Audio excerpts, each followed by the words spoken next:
શ્રી સ્વામિનારાયણ ભગવાનની જય. વચનામૃત છેલ્લાનું 30મું 5 વાર્તાના અનુસંધાનનું. સ્વામિનારાયણ હરે સંવત 1885ના પોષ સુધી પૂનમને દિવસ શ્રીજી મહારાજ શ્રી ગઢડા મધ્યે દાદા ખાચરના દરબારમાં શ્રી ગોપીનાથજીના મંદિરને વિશે વિરાજમાન હતા અને સર્વ શ્વેત વસ્ત્ર ધારણ કર્યા હતા અને પોતાના મુખારવિંદની આગળ મુનિ તથા દેશ દેશના હરિભક્તની સભા ભરાઈને બેઠી હતી. પછી શ્રીજી મહારાજ બોલ્યા, જે અમારા મનમાં આ બે વાર્તા ગમે છે ને ત્યાં મન અટકે છે. આપણે રસ્તામાં જતા હોઈએ તો હજારો પદાર્થ ઉપર નજર પડે, ચાલ્યા જતા હોય, પણ મન ક્યાં અટકે? જે વાત તમને ગમે ત્યાં મન અટકે. એટલે થોડો વિચાર તમે કરો એટલે શ્રીજી મહારાજ કે આ બે વાર્તામાં અમારું મન અટકે છે. બીજી ઘણી વાતો છે પણ ત્યાં મન અટકતું નથી, પણ આ બે વાર્તામાં અમારું મન અટકે છે.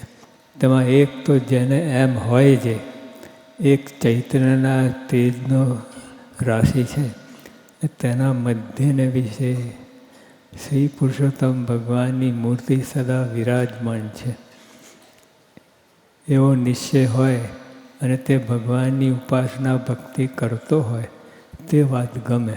પણ કેવળ ચૈતન્ય તેજને માનતો હોય ને તેની ઉપાસના કરતો હોય ને ભગવાનને સદા સાકાર ના માનતો હોય ને તેની ઉપાસના ના કરતો હોય તો તે ન ગમે. એ અટકી ગયો. કોઈ પણ કારણસર તે મૂર્તિ સુધી પહોંચે નહીં. અને આપણે તો ભગવાનના પ્રતાપ શ્રીજી મહારાજ સાક્ષાત અહીં પધાર્યા અને બધા બાળચરિત્રો મનુષ્યચરિત્રો કર્યા અને 1 to 1 આપણને કેટલો મોટો લાભ મળ્યો. એ વાત વિચારીએ નહીં તો બહુ મોટી ખોટ. આ સુવર્ણ અવસર છે. સિઝન આવે ને તો તમે 1 મિનિટ બગાડો નહીં. બધું માલ લેવા દેવા ખરીદવા બધા મંડ્યા. એટલે મહારાજ કે આ સુવર્ણ તક આવી છે, એમાં 1 મિનિટ તક ખોઈ નહીં. શ્રીજી મહારાજ મળ્યા છે. બધું ઉપાસના સ્વરૂપે જ્યાં મહારાજ જે બધી વાત કરે છે એનાથી પર છે ભગવાન. એવો જે ક્યારે ભગવાન મળ્યા નથી. આ ભગવાન આવી રીતે ક્યારેય મળ્યા નથી. એ સાક્ષાત પૂર્ણ સ્વરૂપ. આપણે પૂર્ણ પુરુષોત્તમ નારાયણ કહે છે ને, એટલે આ રીતે કે કેવળ ભગવાન અને એને બીજા અક્ષર પણ અનંત ઘણા અક્ષરથી પર અનંત ઘણા છે શ્રીજી મહારાજ. એટલે આજુબાજુ પણ કોઈ આવે ને, એક શ્રીજી મહારાજ જ રહે. અને બીજું એમ જે એવા જે ભગવાન, એવા જે પૂર્ણ પુરુષોત્તમ નારાયણ, એવા જે ભગવાન તેને અર્થે જે તપને કરતો હોય એવા ભગવાને અમથા તપ ના કરતા. અમથા તપ વર્ષો યુગો સુધી તપ કરતો હોય તો એનું કંઈ ફળ નહીં. ધણી કોણ ગ્રહણ કરે? એટલે એ બધું ફોગ જાય. એને લાગે કે હું બહુ સાધના કરું છું, પણ નીડું જ. અને બીજું એમ જે એવા જે ભગવાન તેને અર્થે જે તપને કરતો હોય તથા યોગને સાધતો હોય તથા પંચ વિષયના અભાવને કરતો હોય તથા વૈરાગવાન હોય ઇત્યાદિ જે સાધન કરે તે ભગવાનની પ્રસન્નતાને અર્થે નિર્ધમપણે કરે તે ગમે. આમાં બધું આવી ગયું. આ વાક્યમાં બધું કવર કરી લીધું મહારાજે. નિર્ધમપણે. પછી દમ તો મારાને જરાય ગમતું નથી, જરાય. ત્યારે જે સાધન તે ભગવાનની પ્રસન્નતાને અર્થે નિર્ધમપણે કરે. ભગવાનની પ્રસન્નતા. ઘણા એવા તપ વ્રત કરે પણ ભગવાનની પ્રસન્નતા થાય કે ના થાય એ કોઈ એને પ્રશ્ન ના હોય. બીજું કોઈ ફળની ઈચ્છા ના હોય તો વાંધો નહીં, પણ ભગવાનની પ્રસન્નતા તો જરૂરી છે. ભગવાન પ્રસન્ન થાય એટલું તો મનમાં રાખવું. નહીં તો ઘણા બધા હોય બસ અમે તો કાંઈ નહીં, ભગવાન પ્રસન્ન થાય ના થાય કાંઈ નહીં, પણ અમે નિષ્કામ ભાવે, શું નિષ્કામ ભાવે, એ બધું મીડું વરી ગયું. અર્થે અને એવાને દેખીને આવા ભક્તને જોઈને મહારાજ કે અમારું મન રાજી થાય છે. જે આને શાબાશ છે, જે આવી રીતે વર્તે છે એ મહારાજ શાબાશી આપે છે કે મહારાજને જે ગમે એ પ્રમાણે કરે છે. ભગવાનની પ્રસન્નતાને અર્થે નિર્ધમપણે આ ભક્તિ કરે છે. મહારાજ ખૂબ રાજી થયા. અને જો આપણે ઘણીવાર એવું હોય છે તપ કરીએ પણ એનો હેતુ ના હોય, બસ અમથા કરીએ તો મહારાજ કહે કે એ એમાં રાજીપો ના થાય. ચોક્કસપણે હું જે કંઈ સાધન કરું છું, ગમે સાધન કરું છું, ભગવાનની પ્રસન્નતા માટે કરું છું એ મનમાં રહેવું જોઈએ.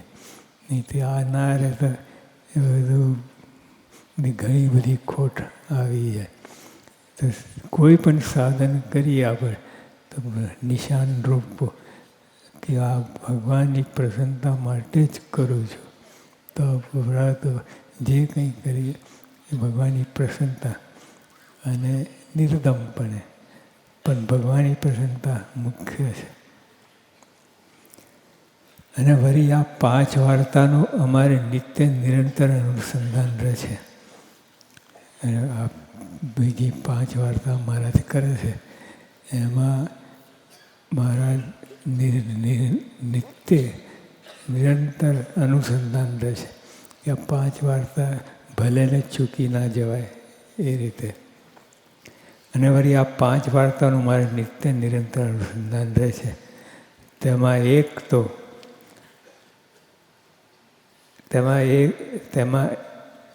એક તો એમ જે આપણે દેહને મૂકીને જરૂર મરી જવું છે ને તેનો વિલંબ નથી જણાતો. એ તો એમ જ નિશ્ચય જણાય છે જે આ ઘડી આ ક્ષણ આપણે મરવું છે ને સુખ દુઃખ રાહીબો સર્વ ક્રિયામાં એ રીતે વર્તે છે. એવો વૈરાગ કહેવાય. વૈરાગ તો ખરો, ખાલી અન્ન ના ખાવું એ વૈરાગ નથી. એની પાછળ આવું હોય એના અનુસંધાન. આપણે બધાને મરવાનું છે. આ દેહધારી છે એ તો મરવે જ. તો મહારાજે કહ્યું કે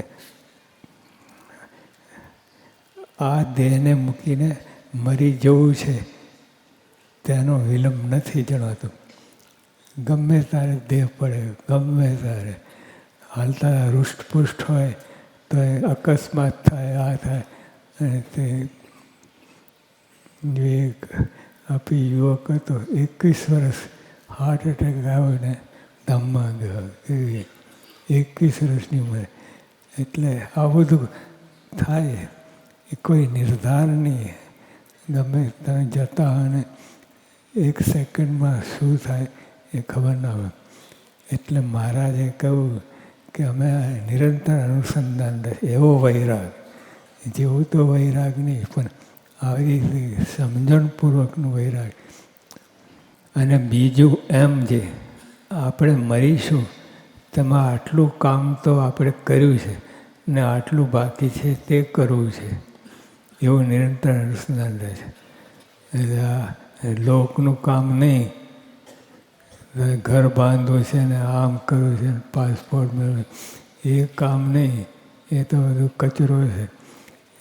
આ કરવામાં કે ભક્તિ સંબંધી મારે આટલું બાકી છે, આટલું કરવું છે એ.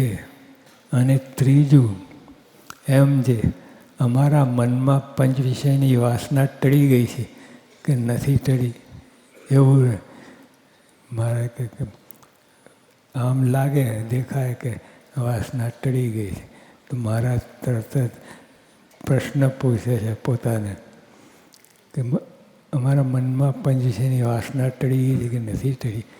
અને એમ જાણું છું જે ટળી તો ગઈ છે ત્યારે તે વિષયની જે ક્રિયા તે કેમ થાય છે. પછી ખાવું પીવું ગમે આમ 99% જ્ઞાન હોય એ ક્રિયા, પણ તો 1% આ ક્રિયા કેમ થાય છે મારે ટળી ગઈ હોય તો સંપૂર્ણપણે ટળી જાય. અને એમ જાણું છું જે ટળી તો ગઈ છે ત્યારે તે વિષયની જે ક્રિયા તે કેમ થાય છે. ત્યારે રખે ના ટળી હોય એમ અણવિશ્વાસનું નિરંતર અનુસંધાન રહે. આપણે તો આ બધું ટળી ગઈ છે, બધું પતી ગયું છે, હવે સુખેથી ધામમાં જઈશ. પણ વાસના રહી જાય તો પાછી ખેંચી લાવે તો મને એવી રીતે. અને ચોથું એમ જે એ આપણું કામ નહીં. આ ચોથું કામ એમ જે મુક્તાન સ્વામી આદિ મોટા મોટા સાધુ તથા બીજા પણ મોટા મોટા હરિભક્ત એ જે સર્વે છે તેને પંચવિષયની વાસના ટળી કે નથી ટળી એ આપણો અધિકાર નથી. એમની વાસના ટળી ગઈ. તમારું જો ને પોતાની દાઢીઓ લઈ લે. મોક્ષનું કામ તો કરોડ કામ બગાડીને મોક્ષ સુધારો, એમાં કોઈનું મોહબ્બત કંઈ ના ચાલે. પોતાનું મોક્ષ સિક્યોર થાય અને પછી બીજાનું રોટો જોટો થાય કે ના થાય એ રીતે કરો.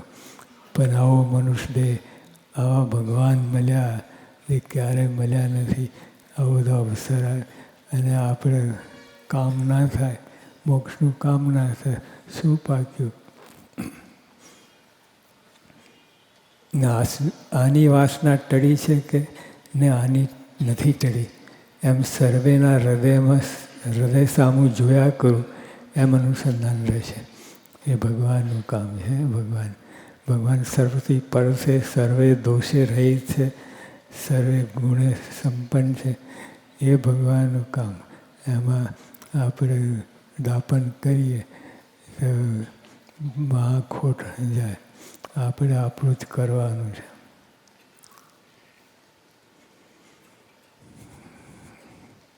અને પાંચમું એમ જે જો હું મારા મનને ઉદાસી કરવા લાગું તો કોણ જાણે ક્યાંય જતું રહેવાય ને દેહ પડી જાય. માટે એમ જાણીએ છીએ જે મનને ઉદાસી ના કરવું. મારે કારણ બતાવે છે મનને ઉદાસી ના કરવું. કેમ જે ભલા અમારે યોગે કહીને આ સર્વે ભાઈ પરમહંસ રાજીપે બેઠા ભગવત ભક્તિ કરે છે તો એ ઠીક છે. અને ભગવત ભક્તિને કરતા દેખીને મનમાં બહુ રાજીપો થાય છે જે મરી તો સર્વેને જવું છું, પણ આવી રીતે ભક્તિ કરવી એ જ જીવ્યાનો મોટો લાભ છે. એમ નિરંતર અનુસંધાન રહે છે. મરવા તો બધા છે. કરોડો અબજો આસુરી કેટલા મર્યા, કેટલા તો મરવાનું તો બધાને નક્કી છે. મારે આ દેહધારી છે એ નક્કી છે. પણ મારા એ દરમિયાન આ જીવતરમાં જેટલું ભજન ભક્તિ થાય એ જીવવાનો લાભ છે. એટલે એના માટે મારે કે અમે ઉદાસીનતા નથી લાવતા કે બધા મારે યોગે કહીને આ બધા ખરેખર એ વાત છે. આ સત્સંગ આપણે મળ્યો છે એ ભગવાનના યોગે. ભગવાન ના હોય બીજું બધું હોય તો કાંઈ નહીં બધું. અને ભગવાન મળ્યા છે એટલે આપણને મોટો લાભ પ્રત્યક્ષપણે ભગવાનની ભક્તિ કરી શકીએ છીએ. એટલે એ ખરો લાભ છે. એવી રીતે શ્રીજી મહારાજે પોતાના ભક્તની શિક્ષાને અર્થે પોતાનું વર્તન લઈને વાર્તા કરી ને પોતે તો સાક્ષાત શ્રી પુરુષોત્તમ નારાયણ છે. અરે આ દરેક વાતમાં પરમહંસો આ મુદ્દો લખે કે ભગવાન તો મુક્ત રૂપે વર્તે, ભક્ત રૂપે વર્તે, ગઈ રીતે વર્તે. એવું માની ના લેવું કે આ ભગવાન તો પરના પર છે. એ બધી ગમે રીતે કરે, ગમે વાત કરે, પણ એ તો સાક્ષાત ભગવાન છે. તો પરમહંસોએ આ વાત હંમેશા વચનાત્મના અંતે આ વાત લાવીને મૂકી છે કે એ તો ભગવાન છે, એમના તુલે કોઈ ના આવે. એટલે એ રીતે મહારાજ મુક્ત તરીકે કરે, સાધક તરીકે કરે, એ બધું એમને વિશે પરઠવું નહીં. એ તો ભગવાન છે. એવી રીતે શ્રીજી મહારાજે પોતાના ભક્તિ શિક્ષાને અર્થે પોતાનું વર્તન લઈને વાર્તા કરી ને પોતે તો સાક્ષાત શ્રી પુરુષોત્તમ નારાયણ છે. ઇતિ વચનામૃતમ. એ રીતે છેલ્લાનું 30મું વચનામૃત થયું.